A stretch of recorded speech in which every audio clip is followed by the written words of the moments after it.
Il est écrit dans 1 Samuel 16, 2 et 3. Saül l'apprendra et il me tuera.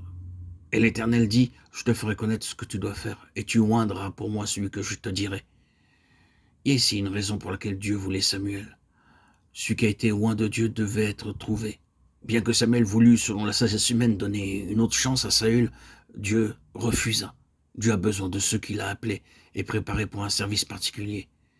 Et vous ne les trouverez probablement pas dans une assemblée qui se fie à des élections, à des votes. Ils veulent seulement des personnes qui ont leurs préférences, car ils ont été nommés pour ceci ou cela.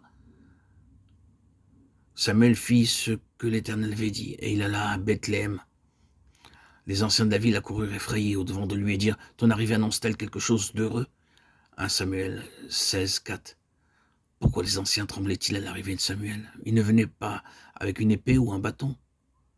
Il n'y allait pas pour dire ce qu'il pensait qu'il allait dire. Il dirait ce que Dieu lui avait dit de dire, car c'était un homme de Dieu, le prophète de Dieu, et tout ce qu'il avait fait de mal allait être découvert par sa venue. C'est pourquoi il tremblait. Si nous avons affaire à des hommes tels que Samuel, nous verrons ce genre de choses arriver aujourd'hui, et les hommes trembleront. Mais si nous demeurons prudents et diplomates, pesant chaque mot avec circonspection afin de ne choquer personne, il n'y aura pas de conviction de péché. Et Samuel était un homme de Dieu qui apportait la conviction de péché partout où il allait. Il venait paisiblement et malgré cela, les hommes tremblaient.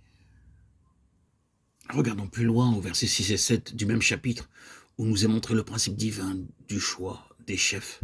L'Éternel ne considère pas ce que l'homme considère. L'homme regarde à ce qui frappe les yeux. Mais l'Éternel regarde au cœur. Dans le travail du Seigneur, nous devons faire très attention à ne pas être influencés par la nationalité, pas plus que par aucune sorte d'apparence. Maintenant, il est possible que vous ayez nommé un chef de votre mission, alors qu'il n'a jamais été appelé de Dieu, et maintenant, vous en payez le prix.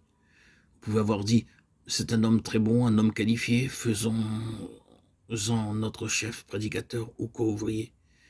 Mais vous avez choisi seulement selon l'apparence, et non selon le choix de Dieu. Le troisième nom est David, illustration du troisième principe divin, la nécessité d'observer l'ordre de Dieu.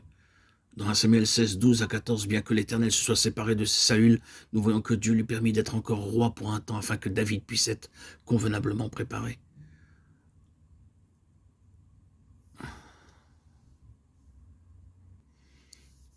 Dans 1 Samuel 31, 4, nous est relaté de quelle façon tragique David fut battu par les Amalécites à Tsiklag. David et ses hommes pleurèrent jusqu'à ce qu'ils n'eussent plus la force de pleurer. Et pourquoi?